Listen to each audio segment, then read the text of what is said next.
En este episodio de Lo Inédito sobre los Evangelios Podcast, comentamos el Evangelio del 16º domingo del tiempo ordinario y tocamos un tema capital. ¿Qué es mejor, hacer o contemplar? ¿La acción o la contemplación? En la sección Espiritualidad, una devoción exorcística, la medalla de San Benito. En la sección Preguntas y Respuestas, ¿qué es una indulgencia plenaria y en qué nos beneficia?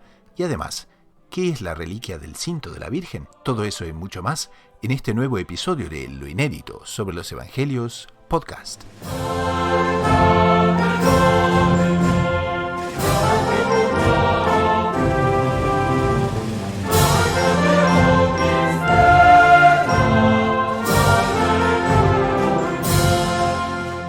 Bienvenidos a este nuevo programa de Lo Inédito sobre los Evangelios. Como ustedes saben, la fuente de este programa es la colección de Lo Inédito sobre los Evangelios de Monseñor João Clá Díaz, fundador de los Heraldos, y que consiste en 7 volúmenes que comentan los Evangelios dominicales. Y hoy justamente vamos a tratar de una problemática bastante polémica, y nada mejor que utilizar justamente la introducción que el propio Monseñor João Clá hace al comentario de hoy. Y dice: por causa de nuestra naturaleza humana, somos más propensos a prestar atención en las cosas materiales, accesibles a los sentidos, más que a las espirituales. Ahora bien, Dios nos ha creado para la eternidad, y para que alcancemos la bienaventuranza eterna, nuestras acciones exteriores no importan tanto como nuestros méritos, nuestras virtudes y correspondencia a los dones recibidos de Dios. Se trata, por tanto, de vencer la tendencia instintiva hacia lo inferior y buscar siempre lo trascendente. Y aquí viene justamente la cuestión. ¿Comportará esto despreciar todo lo que es palpable y entregarnos exclusivamente al estudio y a la oración? ¿Tendremos que dejar a un lado cualquier tipo de actividad material, incluso las más nobles y necesarias, con el fin de no perder nunca el contacto con lo sobrenatural? En definitiva, entonces, es la pregunta que surge: ¿qué es mejor, hacer o contemplar? Y entonces esta es justamente la temática que el día de hoy nos plantea, porque tenemos el Evangelio justamente de Marta y María. Pasamos a leer el Evangelio, pero antes les presento a los integrantes del programa de hoy. Se trata justamente que nos atiende desde Colombia el hermano Francisco Tobón, religioso de los Heraldos del Evangelio. Salve María, hermano Francisco. Salve María, un gusto de estar de nuevo con la audiencia de este programa. Como ustedes saben, el hermano Francisco es misionero en Colombia, es especialista en redes sociales y es responsable por una de las websites más leídas en los medios católicos de Colombia, con más de 1,5 millones de seguidores. Y también tenemos desde Buenos Aires, Argentina, que también nos da la gran alegría de atendernos, es el hermano Pablo Vela. Salve María, hermano Pablo. Salve María, qué alegría poder estar aquí de vuelta con todos, una alegría poder compartir este espacio tan importante. Bueno, como saben, el hermano Pablo Vela también es religioso de los Heraldos del Evangelio y es misionero en la Argentina. Ahora vamos a leer un poco el Evangelio de hoy, que dice: en aquel tiempo entró Jesús en una aldea y una mujer llamada Marta lo recibió en su casa. Esta tenía una hermana llamada María, que sentada a los pies del Señor escuchaba su palabra. Y Marta se multiplicaba para dar abasto con el servicio, hasta que se paró y dijo: Señor, ¿no te importa que mi hermana me haya dejado sola con el servicio? Dile que me eche una mano. Pero el Señor le contestó: Marta, Marta, andas inquieta y nerviosa con tantas cosas. Solo una es necesaria. María ha escogido la parte mejor, y no se la quitarán. Entonces, para situar a la audiencia, la casa de Marta y María estaba justamente a unos 3 kilómetros de Jerusalén, y nuestro Señor venía justamente retornando de Jericó, de las actividades apostólicas que estaba realizando allí, cuando entonces llega a la casa, seguramente acompañado de la comitiva de los apóstoles, y entonces ahí, claro, Marta y María se lo encuentran, que de más está decir que eran las hermanas de Lázaro, que después nuestro Señor va a resucitar.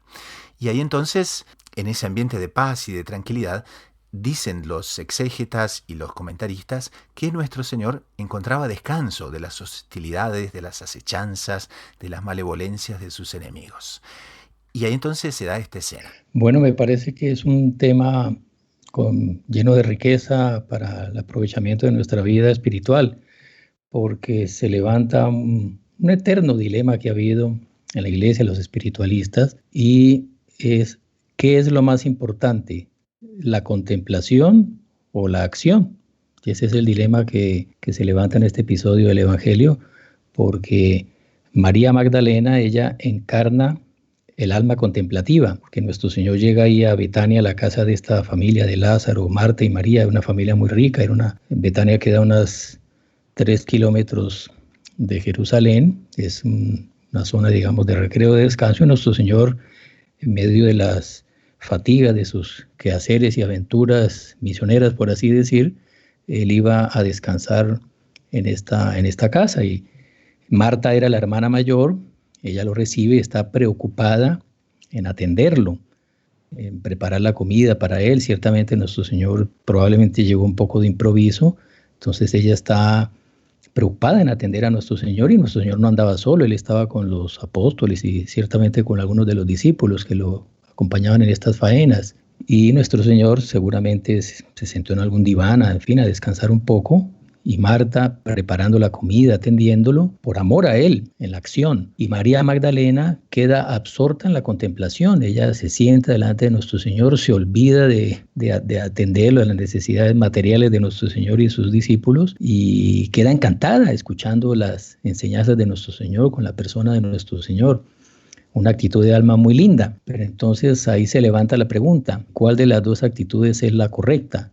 A nuestro Señor hay que atenderlo, y Marta estaba preocupada en esas atenciones. O sea, qué trabajo, qué acción más noble, más hermosa no hay que servir directamente a nuestro Señor, al Verbo encarnado. Bueno, Marta va y le reclama, ¿no? Le dice lo que acabamos de escuchar en la narración: Señor, dile a María que me ayude. O sea, no doy abasto con los quehaceres, dile a María que me ayude. Y nuestro Señor se dirige a ella y le dice: Marta, Marta, ¿por qué te agitas? María ha elegido la mejor parte. Es un reproche. Cuando nuestro Señor aparece resucitado delante de Santa María Magdalena, que ella no lo reconoce porque piensa que es el jardinero, nuestro Señor a cierta altura la llama por el nombre, María. Le dice una sola vez, María. A ella lo reconoce, Rabuni. Aquí nuestro Señor se dirige a Marta y repite el nombre de ella. No le dice una sola vez Marta, le dice Marta, Marta. O sea, como queriendo, con mucha dulzura, con mucha sutileza, pero llamándole la atención. O sea, no te agites con esos trabajos, con estos quehaceres. María ha encontrado la mejor parte. Entonces uno diría, bueno, entonces es más importante la contemplación, entonces dejemos de trabajar, dejemos todas las obras de apostolado, dejemos de evangelizar, dejemos de atender a los enfermos, dejemos de atender a los huérfanos, en fin, todas las obras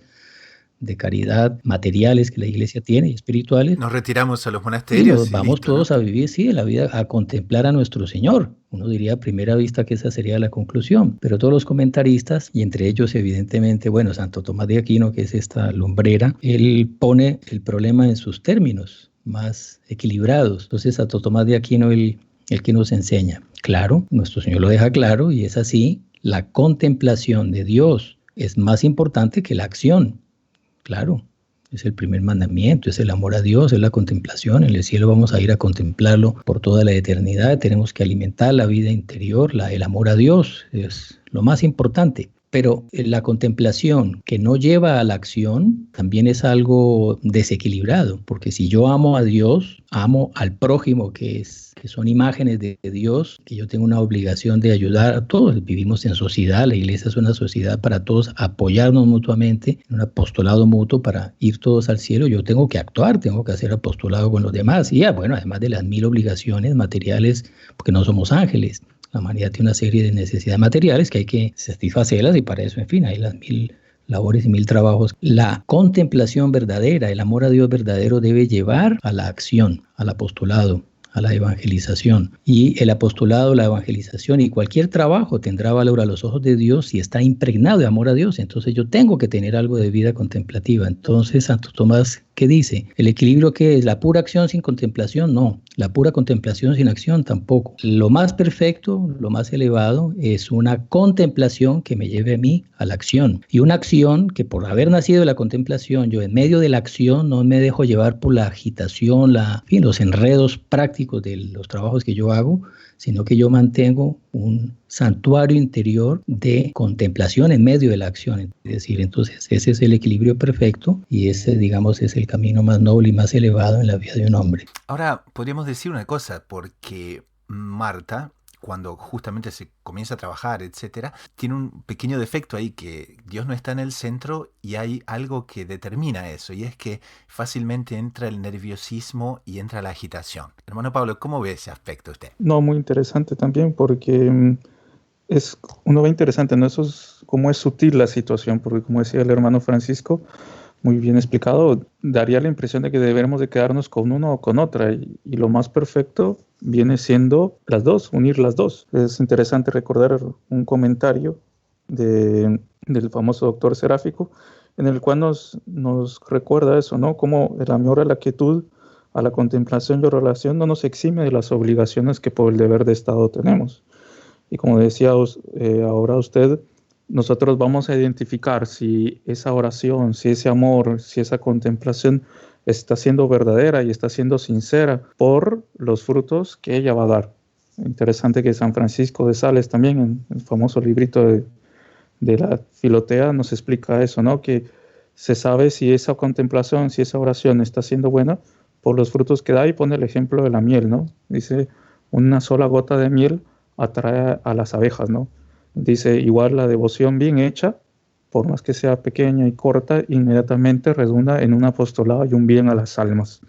Y nosotros vamos a ver que Marta empezó bien, porque si Marta estaba atendiendo a nuestro Señor era porque había tenido una admiración, había tenido, como nos decía el doctor Plinio, un flash, es decir, una gracia que había iluminado su alma, por la cual ella había comprendido que nuestro Señor no era simplemente un profeta, no un gran hombre o algo por el estilo, sino que era el Mesías esperado, y quería servirlo, quería entregarle, quería darle lo mejor. El problema es que nosotros vamos a ver que muy sutilmente va a caer en una trampa del demonio, que va a ser la intención y la pureza de intención con la que ella va a estar haciendo eso, porque pasa de querer hacer eso por amor a Dios, de querer entregarse enteramente a Dios, a ese nerviosismo que usted decía ahora, ¿no? Ese nerviosismo nos hace ver que ella ya tenía su mirada también más puesta en los hombres, es decir, que ese servicio lo estaba haciendo para que los demás dijeran, ay, qué bien lo sirve, o que para el propio nuestro Señor en algún momento la elogiara, es decir, estaba buscando no solo aquella retribución de amor a Dios, sino que ya estaba buscando algún tesoro aquí en la tierra. Y vemos también el error de María, que estaba contemplando, pero que también había alguna parte imperfecta, porque esa contemplación no daba inmediatamente en el resultado de una ayuda al prójimo, de un apostolado o de una entrega. Entonces vemos que la pureza de intención en un momento se desvió. Y me parece que es un punto interesante para nosotros, y que cuántas veces el doctor Plinio y Monseñor nos lo han enseñado, Monseñor Juan, porque incluso ellos dan mucho el ejemplo, donde nosotros vamos a ver cómo nosotros podemos empezar una acción, ya sea de oración, de apostolado, de trabajo, de lo que sea, de un bien que queremos hacer, incluso la cosa más, hasta un milagro, digámoslo así. Pero la pregunta es, ¿cuál es la intención con la cual nosotros estamos realizando esa acción? Y es por eso que es interesante que nuestro Señor reprende a Marta, pero no con eso deja también en su fórmula, en la forma de hacerlo, no deja también de llamar la atención en María, porque le dice, ella eligió la mejor parte y no le será quitada, pero tampoco es que le está diciendo que deje de hacer lo que tiene que hacer y con eso perder lo que está haciendo. Entonces me parece que es un punto bien importante en el cual nosotros debemos de pedir a Dios que la intención con la cual nosotros realizamos las tareas que hacemos, desde nuestras tareas en el hogar, desde un apostolado que estemos realizando en la parroquia, desde una oración que queramos hacer en el interior de nuestro corazón, esa intención es la que realmente le va a dar valor a aquella acción que nosotros le estamos haciendo. Y por eso nosotros vamos como que ahí a comprender un poco más el ejemplo que San Luis María de Griñón de Montfort da, que en el inicio nos deja un poco como sorprendidos, ¿no? Al decir que Nuestra Señora daba más gloria a Dios abriendo el picaporte o manecilla de una puerta que San Lorenzo mártir muriendo en las brasas. ¿Y por qué? Va a ser porque la intención de Nuestra Señora era extremadamente más perfecta que la de San Lorenzo. No es que la de San Lorenzo no fuese perfecta, pero pasa que estamos hablando de un gran santo a la obra prima de la creación de Dios. Es decir, la intención era mucho mayor. Pero entonces vemos la importancia de la intención y la importancia de la oración y la contemplación para que esa intención realmente sea pura, para que tengamos una sinceridad de corazón al respecto de las cosas que realizamos para con nuestro Señor. Y hay también aquí un aspecto muy bonito, porque Marta, al recibir la corrección de nuestro Señor, como era virtuosísima, la llevó muy en serio y, en fin, sacó la lección y la llevó muy bien para su provecho. Y muchas veces a nosotros nos pasa que por falta de virtud recibimos una corrección y no la aceptamos. Y en el caso de María, que se nota que era mucho menos virtuosa en esa época, era mucho más así frágil, nuestro Señor le da una palabra, no le da un reproche, pero las consecuencias salen después, ¿no? Nosotros todos tendemos a veces, después de este evangelio, inmediatamente canonizar, ¿no?, a Santa María Magdalena diciendo, qué amor perfecto, etcétera. Pero no es bien así, ¿no es cierto? También la actitud de ella requería un poco de corrección. ¿Cuál sería la corrección exacta? Bueno, María Magdalena, de ella debería de dar de manifestar una actitud también de obediencia, porque Dios tiene un celo muy grande por las autoridades intermediarias. De él Dios es la autoridad máxima, pero todas las autoridades que él estableció en la sociedad y en la creación son reflejo de su autoridad. Él le dijo a Pilatos, ¿no? Le dijo, no hay ningún poder que no te haya venido de lo alto. Se lo dijo a una autoridad que era pagana, que lo estaba matando a él o justificando su muerte criminalmente, digamos. Sin embargo, él dice que tu autoridad viene de lo alto, toda autoridad viene de Dios, toda autoridad representa a Dios. Entonces, toda autoridad intermediaria, legítima y debe ser obedecida. Entonces, María, ella debería estarle ayudando a Marta. Marta era la hermana mayor, era la autoridad de la casa y por eso ella asumió esa responsabilidad de atender a nuestro Señor. Y María, sin perder ese estado contemplativo, debió haber pasado a la acción, manteniendo la contemplación en medio de la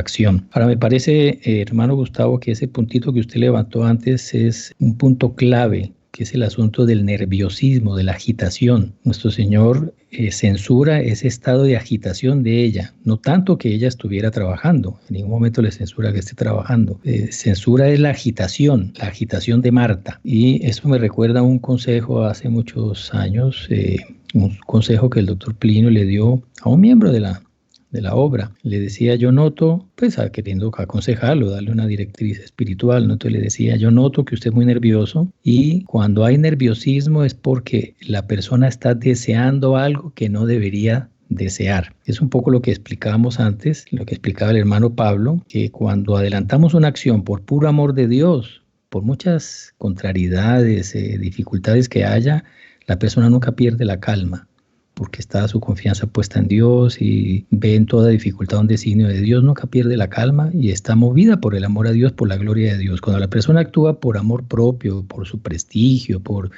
que de pronto fue el defecto, como él lo dijo, fue el defecto de Marta, y por eso estaba nerviosa, ella estaba preocupada con el prestigio de la familia, con qué pensarían los apóstoles, y ella no la atendía bien, en fin. Era una actitud en la cual entraba algo de amor propio, no era amor puro de Dios y por eso había nerviosismo. Hay una frase de la Escritura que dice, Dios no está en la agitación, donde hay agitación no está Dios. Un fruto de la presencia de Dios, un alma, que un alma vive movida por el amor a Dios es la calma y la serenidad, incluso en medio de las mayores dificultades y tormentas. Entonces me parece que eso es un puntito muy interesante para uno hacer un examen de conciencia. Si estoy nervioso, bueno, puede haber nerviosismo por problemas ya fisiológicos, es otro problema, pero si estoy nervioso y agitado, ¿en qué está entrando amor propio en lo que yo hago? ¿Lo estaría haciendo por verdadero amor de Dios? Porque si lo haría por amor de Dios puro, no estaría en esta actitud de agitación y de nerviosismo. Y uno ve que el mundo moderno que se alejó de Dios es un mundo de agitación y de nerviosismo, ¿no? Y también se puede aplicar muy bien a nuestra audiencia porque muchas veces los que nos escuchan participan en parroquias, participan en actividades de apostolado y muchas veces se ve que existe una corrección, ¿no?, de parte de alguna autoridad, de parte del párroco, de parte de alguien, y eso inmediatamente, cuando no o a veces ni siquiera hay acaba corrección, generando un no participo más, me voy, de aquí no vengo. Y muchas veces, ¿no?, sería bueno que tomemos esa lección de decir, no, bueno, necesitamos un poco de más virtud y de más de oración, ¿no es cierto? Exactamente. Exacto. Y ahí uno ve también como ese ejemplo Nuestra Señora de eso, ¿no? Porque ciertamente si nuestro Señor en algún momento les habrá, digamos, es una cosa que podemos imaginar, pero ciertamente en algún momento nuestro Señor les habrá hablado a ellas también que vieran la acción de Nuestra Señora, ¿no? Porque eso sí es interesante, la Beata Ana Catalina de Emmerich, cuando cuenta todos los episodios que se dieron durante el Sábado Santo, ¿no? En el cual Nuestra Señora estuvo en el sepulcro y todo eso. Ella es interesante, cuenta cómo las santas mujeres estaban mucho más tranquilas porque conversaban con Nuestra Señora. Nuestra Señora las tenía muy cerca, ¿no? Y ellas quedaban en paz viendo que Nuestra Señora, a pesar del dolor, a pesar de todo eso, no estaba perturbada. Porque me parece que también es interesante un punto que tal vez como para aplicarlo un poquito también en nuestra vida diaria, es interesante saber diferenciar la perturbación de pues, un dolor o de una angustia que se pueda tener. Pero si nosotros vamos a ver a Nuestra Señora en ese momento tan doloroso, tan fuerte, ella estaba adolorida, más estaba tranquila, estaba en paz. ¿Y cuál es la prueba de eso? Es que ella transmitía paz a los demás. Entonces, como que también un punto que a nosotros nos puede hacer ver si mi pureza de intención o si también una tentación que el demonio quiere colocarme a la hora que estoy haciendo una oración y todo eso, es si hay perturbación o no hay perturbación. Distinto es que hay una tristeza por un arrepentimiento, una cosa por el estilo, pero esa agitación, esa perturbación nunca va a ser símbolo de la presencia de Dios, sino puede ser una tentación o puede ser una pureza de intención que se está desviando. Entonces me parece interesante como que en ese sentido contemplar a Nuestra Señora siendo aquella que estuvo siempre firme, siempre contemplando a nuestro Señor y cumpliendo su vera a la perfección en medio de las angustias y en medio del dolor, más sin nunca dejar que su corazón se desviase para un lugar equivocado, ¿no? El doctor Pino daba una figura, decía que el alma del hombre debía ser como un acuario. ¿Han visto los acuarios? Están los pececitos en el agua y afuera usted puede gritar, pueden haber dos personas discutiendo, puede, no sé, estallar una bomba al lado, que bueno, mientras no rompa el vidrio, los pescaditos siguen calmos. Así debe ser el alma, nunca salir de esa calma, de esa temperancia, ¿no? No, que otro aspecto que me parece digno de relevancia es que Monseñor Joan Clar lo comenta en el libro, es que Marta estaba trabajando en uno de los trabajos más nobles, o el trabajo más noble, estaba sirviendo a Dios directamente. O sea, ¿qué trabajo, qué ocupación más noble no puede haber? Uno dice, bueno, ¿y por qué nuestro Señor la va a reprender si estaba sirviéndolo a Él? Estaba preocupada con servirlo a Él. Entonces hay un episodio histórico que lo cuenta don Michotar en su libro, El alma de todo apostolado, que es San Bernardo escribiéndole una carta al Papa Eugenio III, que había sido discípulo suyo en el monasterio, discípulo de San Bernardo. Ya siendo Papa, San Bernardo era un monje, el otro era Papa, y San Bernardo, en fin, siguió dándole consejos de vida espiritual, y en una de las cartas le decía al Papa, que es beato, el beato Eugenio III, le decía, tenga cuidado con esas malditas ocupaciones. Entonces, ¿qué ocupación más noble no puede haber que la de un papa? Preocupado con el bien de las almas, el bien de la iglesia, en fin, y que San Bernardo le diga malditas ocupaciones. Entonces, no es porque esos trabajos sean malditos, no es porque lo que Marta estaba haciendo sea maldito, no, son trabajos muy nobles. La advertencia de él era que era el peligro de que el Papa, preocupado, se engolfara y se metiera en las ocupaciones, el actuar y dejara de lado la contemplación, la vida de oración, la vida sacramental, dejara de alimentar su alma. Ahí las ocupaciones se vuelven malditas porque él se enflaquece espiritualmente y termina pecando y termina decayendo espiritualmente. Entonces, me parece que ese es un puntito muy, muy interesante. No es si lo que uno está haciendo es lo más noble o lo menos noble, es importante, no es esa actitud de alma de no perder la contemplación en medio de la acción, no dejar de alimentar el alma en medio de las obras de apostolado, las obligaciones familiares, profesionales, nunca descuidar la vida de oración. Entonces, es que estoy muy ocupado haciendo obras de caridad con los pobres, entonces ya no tengo tiempo de rezar ni de asistir a la misa. Entonces ahí el alma se enflaquece. En ese sentido, las ocupaciones, por nobles que sean, pueden ser malditas. Entonces podemos cerrar este primer segmento y podemos directamente ir a las propias palabras que Monseñor Joan Clar dice, y dice que la lección, por tanto, fue tanto para Marta como para María. Para las almas Marta, a esas Jesús les enseña que una sola cosa es necesaria, el amor a Dios, porque solo la caridad cruza el umbral de la eternidad y todo el resto es secundario. Y a las almas María les muestra que no pueden despreciar la parte menos perfecta, ignorando las medidas necesarias para la correcta disposición de la vida. Entonces la cuestión es mantener el alma serena en la acción o en la contemplación, impregnada siempre de devoción y completamente dirigida a lo sobrenatural.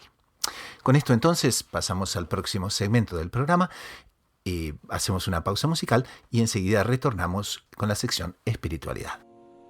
Deus in adiutorium meum intendere, Domine ad adiuvandum festiva, gloria Patri et Filio et Spiritui Sancto, sicut erat in principio et nunc et semper, seculorum. Amen. Alleluia.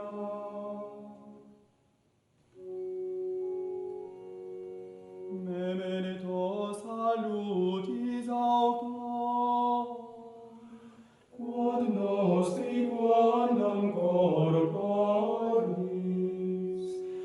exilibata Virgine, nascendo formam sum seris.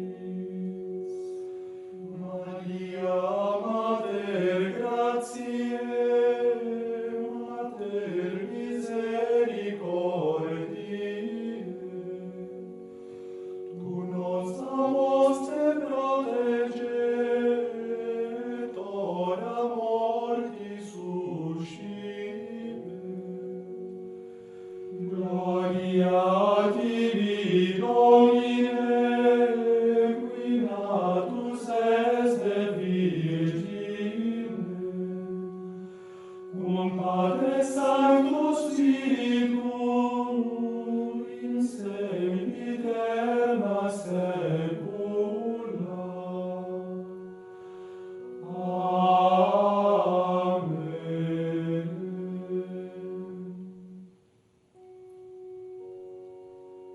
Pulchra es, et decora filia Jerusalem,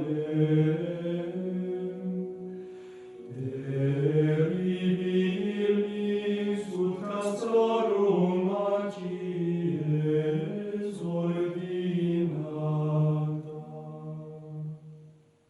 Iecone vertendo Dominus captivitatem Sion, factis sumus sicut consolati,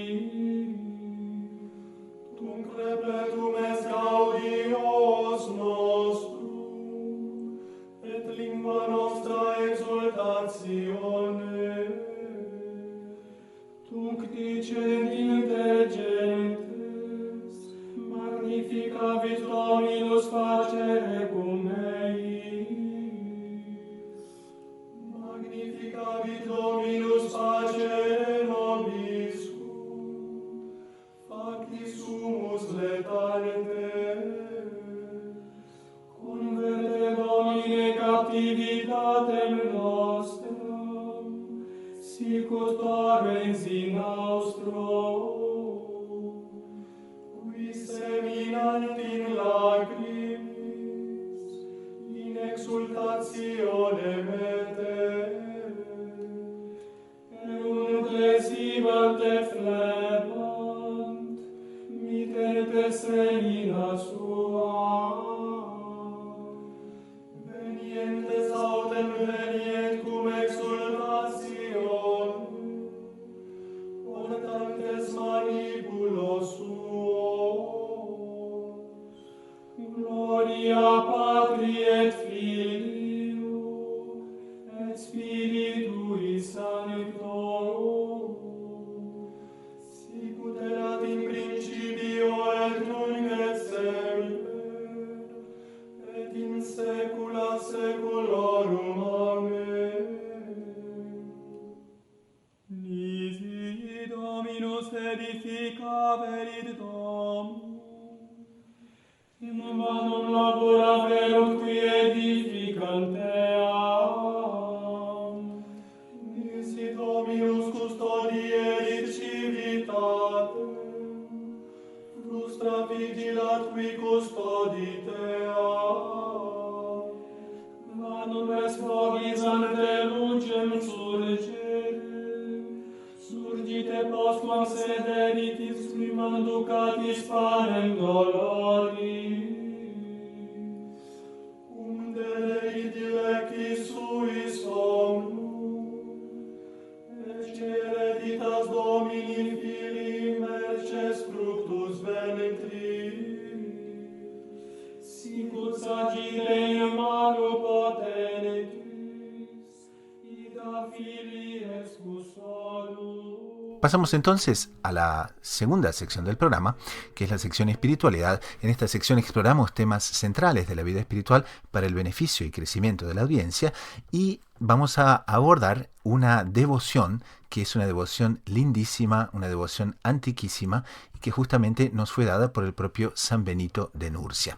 Como ustedes saben, en este mes de julio la Iglesia celebra la memoria de San Benito. Entonces aprovechemos la ocasión para explicar el significado de un símbolo muy ligado al patriarca de Occidente, que es justamente la llamada medalla de San Benito.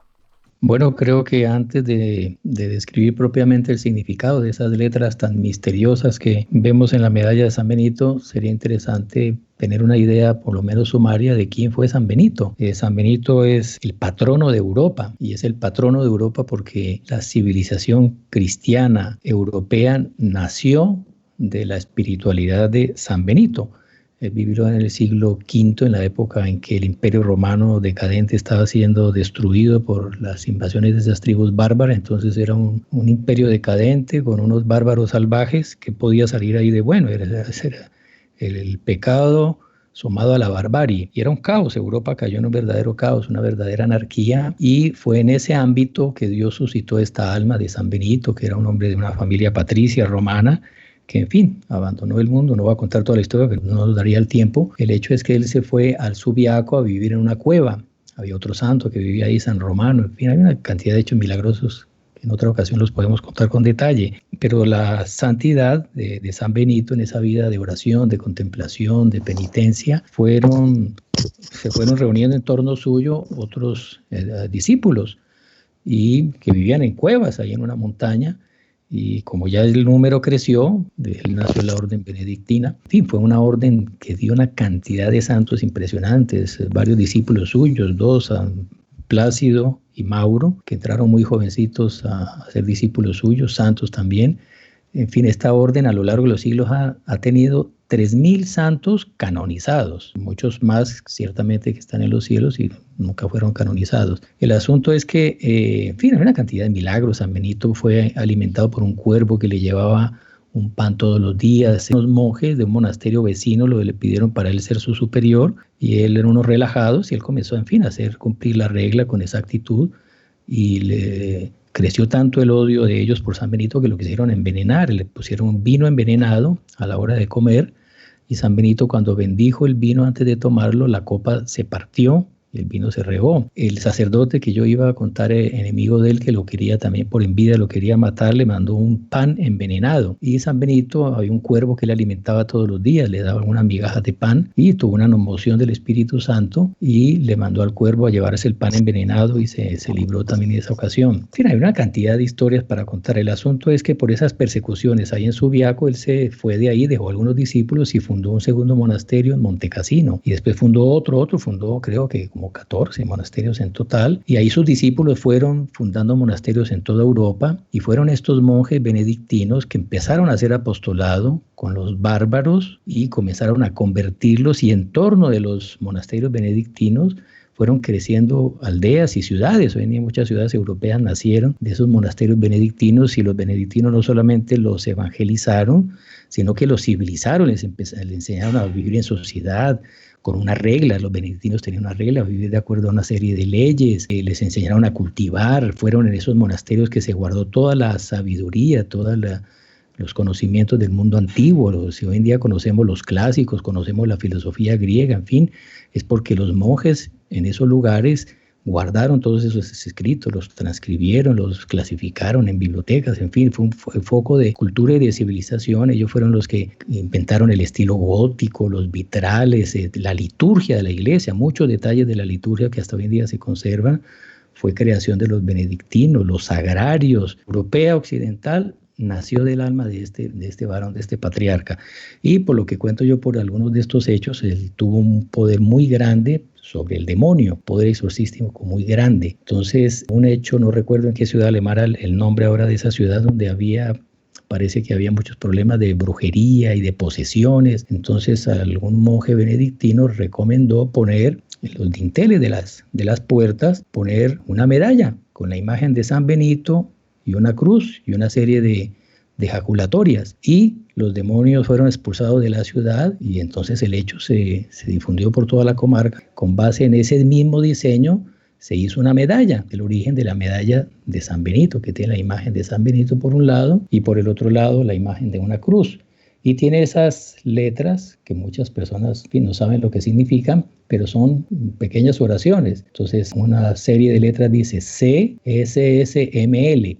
¿Eso qué significa? Crux sacra sit mihi lux, que significa la cruz sagrada sea mi luz. Hay otras letras, voy a saltar lo que dicen las letras, pero es otra ejaculatoria.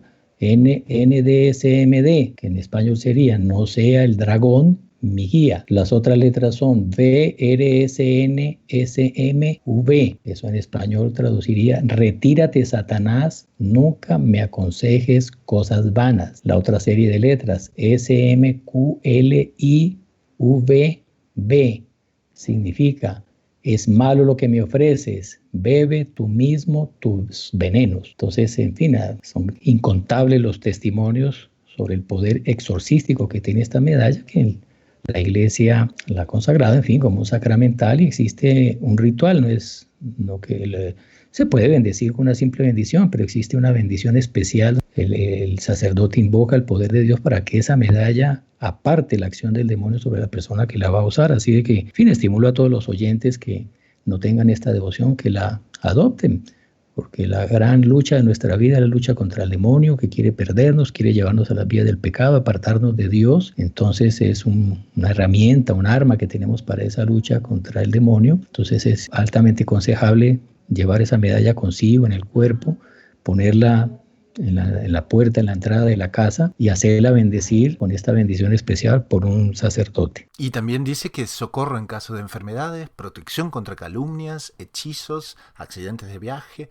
conversiones y exorcismos de personas, además de conceder gracias especiales en la hora de la muerte, entre muchos otros efectos. Sí, extremadamente importante, y cosas que nos ayudan a poder sentirnos más cerca de Dios, también ya sentir la protección de Dios para con nosotros, ¿no? Sobre todo, como decía el hermano Francisco, de la lucha contra el demonio, ¿no? Tanto hace para perdernos y que quiere pues nuestra condenación eterna. Pasamos a la siguiente sección del programa, que son las preguntas de los oyentes y las respuestas.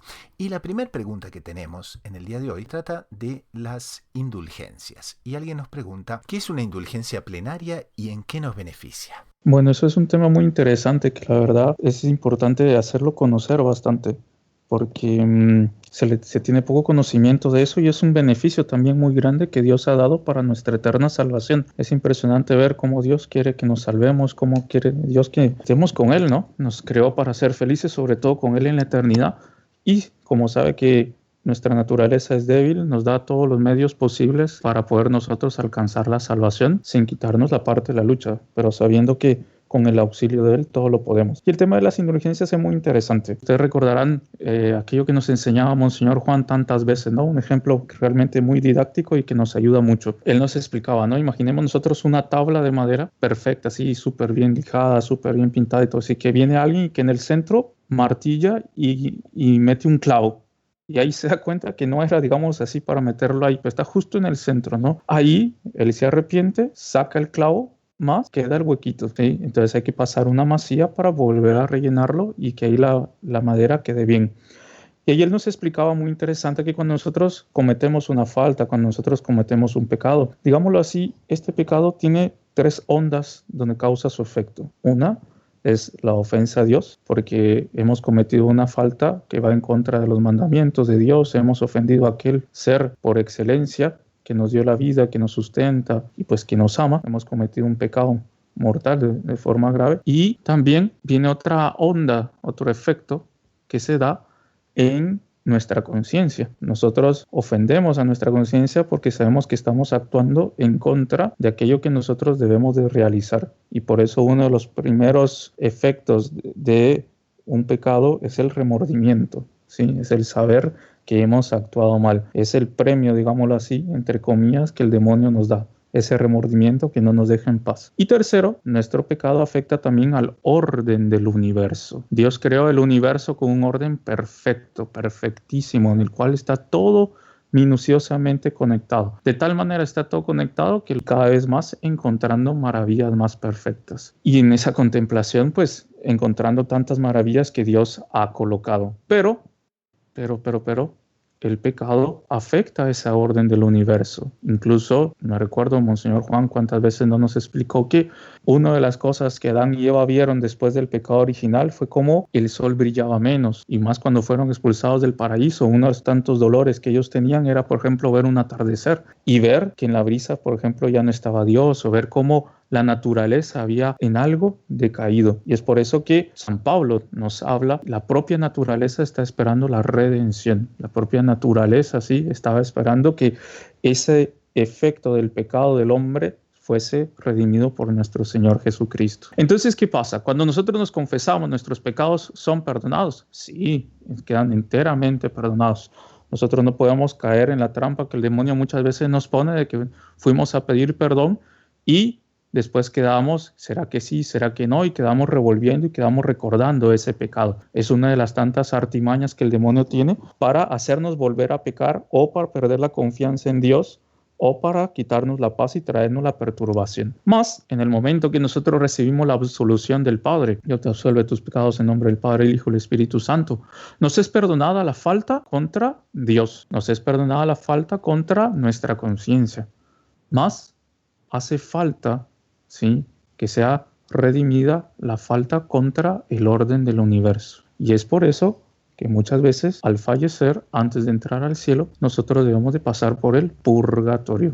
Es decir, nosotros debemos de purgar nuestra alma para que esté enteramente limpia y pueda entrar en la eternidad feliz con Dios. Dios que nos ama tanto, Dios que nos quiere tanto, sí. Él vio que habíamos colocado esa tabla. El pecado fue ese clavo que nosotros colocamos. Nuestro arrepentimiento y nuestro perdón vino cuando nos confesamos, sacamos el clavo. Fue perdonado, el clavo ya no está más ahí, pero nos hace falta rellenar con masilla la tabla para que quede enteramente limpia. Y eso es lo que, digamos así, la indulgencia, lo que es la indulgencia plenaria. Es aquella indulgencia, don que Dios nos da para poder perdonar lo que es esa pena temporal, esa falta contra el orden del universo, fruto del pecado, y así nosotros podernos ver libres del purgatorio y estar enteramente limpios para poder entrar en la eternidad. Hay muchas formas de obtenerlas. Y por ejemplo, el rosario en familia. Si nosotros rezamos el rosario completo, y la Santa Madre Iglesia adornó esa devoción con una indulgencia plenaria. Si nosotros hacemos media hora de adoración al Santísimo Sacramento, rezando después por las intenciones del Santo Padre, haciendo media hora de adoración al Santísimo Sacramento, rezando por las intenciones del Santo Padre y teniendo el deseo profundo de no volver a pecar, nosotros ganamos también una indulgencia plenaria. Y así hay varios métodos, son muchísimos, en los cuales Dios nos da la facilidad de nosotros poder reparar esa falta que cometimos contra el orden del universo, que nuestra alma esté limpia y así podemos entrar en la eternidad. Tenemos que tomar en cuenta que eso no exime la confesión, ¿no? Como decíamos, la confesión nos saca el clavo, más la indulgencia plenaria nos da digamos así, rellena con masilla ese hueco que se hizo para que nuestra alma, que en este caso estaba simbolizado por la madera, quede enteramente arreglado, quede perfecto. Incluso como Dios es tan grande, después de la confesión, Dios no nos da solo el perdón, sino que muchas veces nos da más gracias de aquella que recibimos, no solo con indulgencia, sino que embellece todavía más nuestra alma. Y aquella madera que había quedado con un hueco a través de esta indulgencia puede quedar todavía más limpia o hasta más brillante de lo que ya estaba. Entonces son muchísimos los métodos que tenemos y vale muchísimo la pena ser devotos de las indulgencias. Creo que fue a Santa Teresa de Jesús que en una ocasión murió una monja y nuestro Señor le reveló que se había salvado. Y parece que era bastante tremenda la monja, porque Santa Teresa le dice a nuestro Señor, más Señor, a ella. Y nuestro Señor le dice, sí, ella era muy devota de mis indulgencias. Y entonces vale muchísimo la pena. La verdad que recomendamos a la audiencia que seamos muy, pero muy devotos de las indulgencias, porque ellas son también como un pasamanos que nos ayuda a nosotros poder alcanzar nuestra salvación. Ya que estamos tratando del tema devociones, llega aquí también otra pregunta, que es, ¿qué es la reliquia del cinto de la Virgen? Hermano Francisco, ¿qué es la reliquia del cinto de la Virgen? Bueno, esta reliquia tiene una historia muy linda. Ustedes saben el apóstol Santo Tomás, que fue el apóstol incrédulo, después de que nuestro Señor resucitó, se apareció la primera vez a los apóstoles reunidos en el cenáculo y con cuerpo glorioso entró atravesando la pared y comió con ellos para mostrarle que era un fantasma, en fin. Entonces, al domingo siguiente, en esa ocasión sí estaba el apóstol Santo Tomás con los demás reunidos ahí en el cenáculo, y nuestro Señor se les aparece por segunda vez ahí en el cenáculo. Y ahí es que nuestro Señor le dice, ven Tomás, mete tu dedo en la llaga. Y ahí Santo Tomás mete el dedo en la llaga y nuestro Señor lo reprende. Le dice, tú creíste porque viste, bienaventurados los que creyeron sin ver. En fin, nuestro Señor después sube al cielo, los apóstoles se difunden atendiendo el mandato de nuestro Señor de evangelizar a todos los pueblos. Y Santo Tomás estuvo por muchos lugares, algunos hasta sustentan que estuvo aquí en América. El asunto es que él estuvo haciendo apostolado en la India. Y bueno, pasaron los años y Nuestra Señora, que vivía en Éfeso con el apóstol San Juan, él era obispo de Éfeso y la Virgen vivía con él. Nuestro Señor se la había encomendado de lo alto de la cruz. Y llegó la hora de Nuestra Señora. La Iglesia habla de la dormición, no habla de la muerte, es un tema que la Iglesia no ha definido. La Iglesia habla de la dormición de la Virgen. Pero según cuenta la beata Ana Catalina de Merella, mandó a varios ángeles de la guarda suyos, porque ella tenía cientos a su servicio, los mandó a llamar a los apóstoles, y los apóstoles vinieron todos y se reunieron en torno de la Virgen. Ella les dio una bendición a cada uno, les dio unos últimos consejos, y el apóstol Tomás estaba muy lejos, estaba por ahí en la India, que no llegó a tiempo, y cuando él llegó ya Nuestra Señora se había adormecido, había subido al cielo incluso delante de ellos. Cuando llegó Santo Tomás, él quedó entristecido de que no alcanzó a despedirse de la Virgen y pidió que por lo menos abrieran su tumba para venerarla. Y en el momento en que los apóstoles abren la tumba, la encuentran vacía y llena de lirios y de rosas y de flores y con un perfume celestial. Y él, en fin, entristecido que viendo la tumba vacía, no alcanzó a despedirse de la Virgen, pero en ese momento una luz en el cielo resplandeciente y él miran todos para arriba y está la Virgen en la gloria. Y Nuestra Señora, con una mirada sonriente, maternal, de misericordia con él, Nuestra Señora se saca su cinturón, se saca el cinto de su vestido y se lo lanza a Santo Tomás, y a él le cae en sus manos. Y ahí, en fin, una reliquia extraordinaria que ninguno de los otros apóstoles la podían soñar con tenerla, el cinturón de la Virgen. Y ahí Santo Tomás lo guardó con toda veneración y tal. ¿Y hermano Francisco, se conserva esa reliquia hasta hoy en día? Bueno, se conserva hay una tradición, se conserva en la Catedral de Prato. La reliquia luego llegó, por vueltas del destino, llegó a Jerusalén y de ahí fue traída por allá en la Edad Media y llegó a la provincia de Prato, donde ha operado muchísimos milagros. Es famoso uno de una posesa que el momento que se acercó y tocó esta reliquia, en ese momento quedó exorcizada y ella misma confirmó, este es el cinturón de la Virgen. Y ahí comenzó toda la devoción y tal, que hasta hoy en día continúa. Ahora hay una tradición muy bonita, y es que cuando él estuvo en la India, Santo Tomás estaba haciendo apostolado con algunos nativos del lugar y no lograba convertirlos. Y un árbol muy grande cayó sobre un río y el río comenzó a desbordarse y a inundar todos los cultivos y la aldea. Y trajeron elefantes para tratar de mover el tronco y no conseguían con los elefantes mover el tronco, era muy grande, muy pesado.